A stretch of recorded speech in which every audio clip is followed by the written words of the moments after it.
Singapore, 6 million people. Average condo price 1.5 million Sing dollar. Foreigners taxed at 60% just to enter the market. Bangkok, 72 million people, 235,000 unsold condos. Mortgage rejection rates at 70%. Kuala Lumpur, Microsoft just committed 2.2 million US dollar. Google put in 2 billion US dollar. Amazon, Oracle, Nvidia all here. 207,000 new jobs created in 2024 alone. The highest investment number in Malaysia's history. And the property market, still open, still affordable and moving. The question is not whether Kuala Lumpur is going to grow. The question is whether you are positioned before it does. If you have been watching Southeast Asia and trying to figure out where the real property opportunity is right now, this video is going to give you a framework that most people never see. We are going to look at 3 cities: Singapore, Bangkok and Kuala Lumpur. 3 completely different property stories, and by the end, you are going to understand exactly why KL sits at the moment that Singapore was at 30 years ago, and why the window right now is significant. I am going to show you the data. I'm going to show you why Singapore got expensive, why Bangkok is struggling despite high prices in certain areas, and why everything that is happening in Malaysia right now points to one direction. Let us get into it. To understand where Kuala Lumpur is going, you need to understand where Singapore has been. Because Singapore did not wake up one day with expensive property. It followed a very deliberate sequence, and that sequence is playing out in Malaysia right now. Singapore saw property prices growth peak at 36% in 1993 and 42% in 1994. That surge was driven by rising foreign interests. Investors who view Singapore as a safe haven due to its political stability, strategic location, and sound economic fundamentals. Singapore's prime market historically depended on foreign capital, regional wealth flows, and global asset allocators. That foreign money built the price foundation. Singapore needed that capital right. A city of 6 million people cannot build a world-class property market on domestic demand alone. So it opened the door and foreign capital walked in. As Singapore matured, it shifted strategy. It stopped just wanting foreign money. It started wanting foreign people specifically. People who would stay, build lives, and anchor long-term demand. Singapore grants approximately 35,000 new permanent residents PR every year, a figure that has remained consistent from 2022 through 2024. These are not tourists. These are professionals with jobs, families, and long-term plans. Think about what that means. 35,000 new residents every year on a small island with finite land, each needing a home, each absorbing housing stock that cannot expand infinitely. That is what sustains Singapore prices growth over decades. Singapore's ownership rate rose to 90.8% in 2024. Home ownership is not just financial decision there, it is cultural. And PRs adopt that culture fast. By 2023, Singapore's market was self-sustaining. Resident wealth built over 30 years of deliberate talent attraction was strong enough to carry the market without foreign speculative capital. So, Singapore slammed the door on pure investors. In April 2023, Singapore raised the additional buyer's stamp duty for foreigners from 30% to 60%. The government's stated reason: renewed interest from local and foreign investors that, if left unchecked, could push prices ahead of economic fundamentals. But here is what matters. PRs still pay only 5% ABST on their first property. The door stays wide open for committed residents. It's slammed shut only for speculators. Singaporeans accounted for 76% of all homes sold in the core central region. It is Singaporeans and PRs driving demand, not foreigners. Singapore no longer needs outside money. It graduated. The 60% ABST is not a cooling measure. It's a graduation certificate. And the sequence was: open to foreign capital first, convert foreigners to committed residents, build self-sustaining domestic wealth, close the door when you are no longer needed. That sequence has a name, and Malaysia is running it right now actually. Now, let us look at the other story, the cautionary one. Thailand had a very different relationship with foreign property buyers, and that result is a market that looks expensive in certain corridors, but is structurally broken underneath. Thailand does have visa programs, the long-term resident visa targeting high-potential professionals and investors, launched in 2022, the Destination Thailand Visa, the Digital Nomad Visa, launched in 2024. The Thai government set a target of attracting 1 million wealthy or talented foreign residents in the first 5 years of the LTR program. Ambitious, right? 3 years in, fewer than 10,000 LTR visas has been approved. And the largest group that actually came? Wealthy pensioners. People spending their savings, not building business, not paying income taxes locally, not anchoring long-term economic demand. The DTV Digital Nomad Visa, those holders earn their income abroad, they spend on coffee and co-working spaces, they leave when the next city opens up. Bangkok ranked as the number 2 digital nomad city in the world. And yet, Bangkok ended 2024 with 235,000 unsold condominium units. Being the world favorite lifestyle destination did not build a strong property market. It built a tourism economy sitting on the top of a structurally weak domestic one. Here is the data that tells the full story. Thailand's household debt has reached 89.6% of GDP in Q2 2024, one of the highest ratio in Asia. Mortgage rejection rates hit 70% for home under 3 million baht. Nearly 70% of the market earns below 50,000 baht monthly. A demographic facing continuous pressure from rising living costs and debt. Nationwide property transfers declined 6% in 2025, following a 15% drop in 2023. Volume at a 7-year low. New housing sales in the first half of 2025 collapsed 49%. Bangkok is not short of foreign interest, but it is drowning in supply that domestic buyers cannot absorb and foreign buyers cannot legally hold long term. This is where it gets serious. Foreigners in Thailand can only own condo up to 49% of any building. No land, no houses, no villas in your own name. For years, a workaround existed. Set up a Thai company with Thai shareholders holding 51% on paper, while the foreigner retained effective control. Lawyers marketed this as a solution. It was always illegal. And now Thailand is actively prosecuting it. In 2024 alone, over 26,000 businesses were investigated for nominee activity.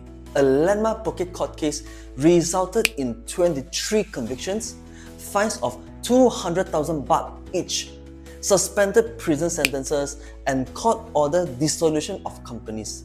The government is now using AI-powered tools to flag suspicious company structures. The most painful consequence, when authorities confirm an illegal nominee structure, the Department of Lands immediately frees the property title. You cannot sell, you cannot recover your investment. And the leasehold fallback? The Supreme Court's 2025 ruling invalidated automatic lease renewal clauses. A 90-year lease is now legally a 30-year lease with no guaranteed extension. Foreign buyers now account for 23.5% of Bangkok condo sales in 2025, up from 12.1% in 2019. Not because they are driving growth, but because they are propping up a market that domestic buyers have largely abandoned. Cushman and Wakefield notes the Bangkok market remain partly reliant on foreign demand, reinforcing a two-speed price trajectory rather than uniform appreciation. Thailand attracted visitors. It attracted lifestyle buyers who came with cameras, not commitment.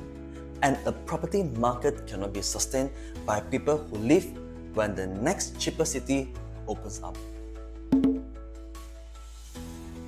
Now, let us talk about where the opportunity actually is. Malaysia has 30 million people. That is smaller than California, smaller than Canada, and like Singapore in the 1990s. Malaysia's domestic buyer pool alone cannot sustain a world-class premium property market. Unlike Thailand, which kept foreign ownership and ended up with a protectionist policy sitting on top of a collapsing domestic market, Malaysia made a different choice. Malaysia chose the Singapore path, open the market, attract capital, convert long-stay foreigners into committed residents, build demand from the outside in. And right now, three things are happening simultaneously that make this moment very specific. In 2024, Malaysia recorded 378.5 billion in approved investment, the highest in the nation's history. A 14.9% year-on-year increase. Microsoft committed $2.2 billion launching its first cloud region in Malaysia with 3 data centers in the greater KL areas. Google invested $2 billion to build its first data center and cloud hub in Malaysia.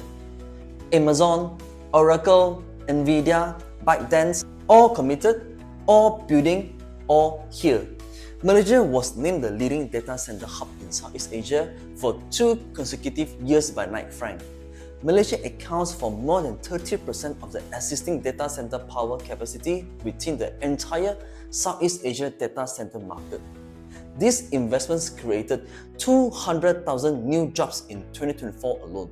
In Q1 2025, manufacturing investment alone generated over 33,000 new jobs. Approved investment in the first 9 months of 2025 reached 285.2 billion, up 13.2% year-on-year, defying the global headwinds. Now think about what those jobs means for property. Every Microsoft engineer, every Google data architect, every Amazon cloud specialist relocating to Kuala Lumpur needs somewhere to live. These are high-earning professionals on Employment Plus earning above 10,000 a month. They are renting in Mont Kiara, Bangsar South, KLCC right now. This is not a slow trend. This is a fast-moving wave of foreign professionals entering the KL rental market and eventually the buying market. This is exactly how Singapore's property story started. Foreign companies came first, talent followed on employment passes. Over time, talent converted to permanent residents. Permanent residents bought property, demand compounded, prices rose. Malaysia is at step 1 and step 2 of that exact sequence. And the companies anchoring it are Microsoft, Google, Amazon, and Oracle. Those are not small players. Malaysia My Second Home is Malaysia's equivalent of Singapore's PR pipeline.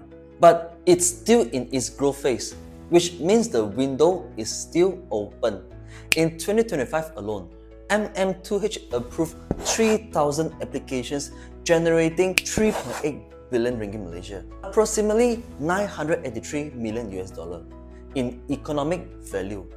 Fixed deposits placed in Malaysia's bank accounted for 2.35 billion ringgit Malaysia.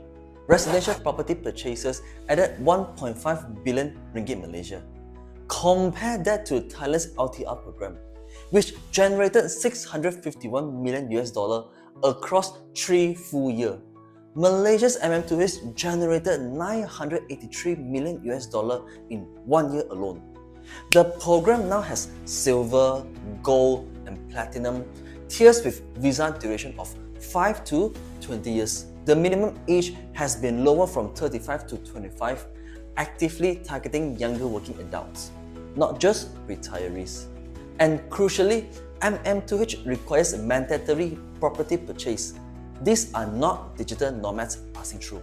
These are people putting down roots. In just a 4-month span from September 2024 to January 2025, Chinese nationals comprises 53% of approximately 2,000 applications, generating $150 million in fixed deposit and real estate inflows alone. The LTR visas was launched by Thailand's BOI in 2022 as a direct response to competition from Portugal, UAE, and Malaysia. Even Thailand acknowledges Malaysia as the benchmark competitor for high-value foreign residents.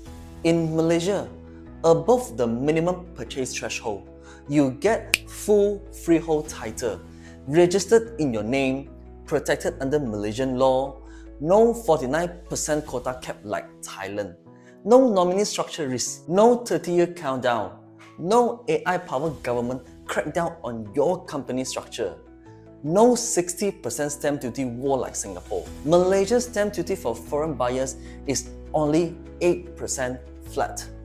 Singapore's equivalent for foreigner is 60%. The arbitrage in entry cost alone is significant, right?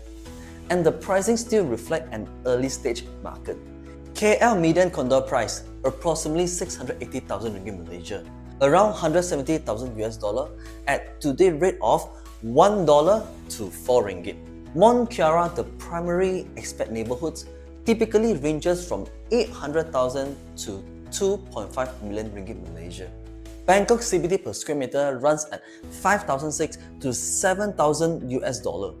KL prime per square meter 3,008 US dollar to 5,000 US dollar. You are buying premium Southeast Asian capital city real estate with better ownership rights at a meaningful discount. Rental yields in KL urban hotspot are running at 4 to 6%. KL property transaction volume surged 24% in the first half of 2024. The market is moving actually. Singapore in the 1990s was exactly where KL is today. Open to foreign capital, actively attracting long-stay residents, major companies anchoring the economy, pricing still accessible, trajectory clearly visible. Singapore ran that playbook for 3 decades. Today, it prices foreigners up at 60% and the market sustains itself on 30 years of accumulated resident wealth. Malaysia is running the same playbook now. The difference is you can still enter at 8% stamp duty, you can still get full freehold, you can still buy in Mont Kiara at a price that Singapore's equivalent neighbourhood crossed 30 years ago. The question is not whether KL will follow Singapore's trajectory. Every data point, FDI at history highs, tech giants anchoring the economy, MM2H accelerating, employment path surging, points in one direction. The question is whether you enter before or after the market prices that trajectory in. I have been in this market for a long time, and what I see right now in Malaysia is a confluence of things that do not come together often.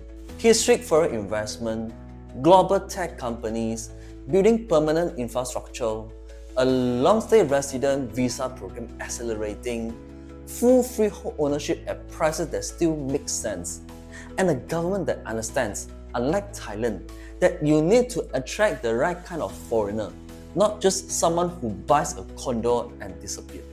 Someone who stays, contributes, and becomes part of the economic fabric. Malaysia is not perfect. No market is. But if you are looking at Southeast Asia and you are asking where the smart money is going, you are looking at it now. People who have made the move to Malaysia consistently say the same things. Number 1, the climate. Warm all year round, no typhoon season, no extreme winters. Number 2, cost of living. World-class urban amenities at a fraction of what you pay in Singapore, Hong Kong, or Sydney. Number 3, food. The best food culture in Southeast Asia. I will not be taking question on that. Number 4, connectivity.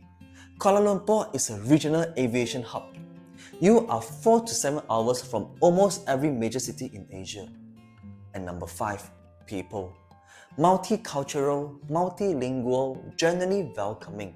And number 6, healthcare. High quality, internationally accredited, at cost significantly below Western markets. So, I really want to hear from you. Drop a comment below. Where are you currently based? And what first got you looking at Malaysia?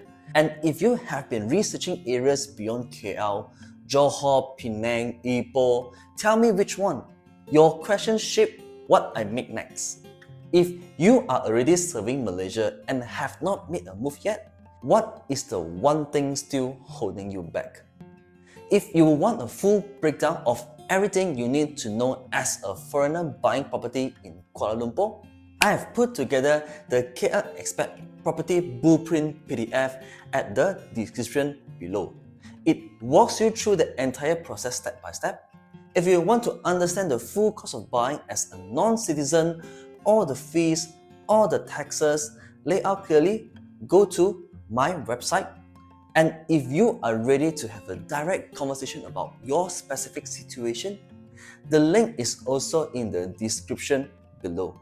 Okay, last but not least, thanks for watching and I will see you in the next one.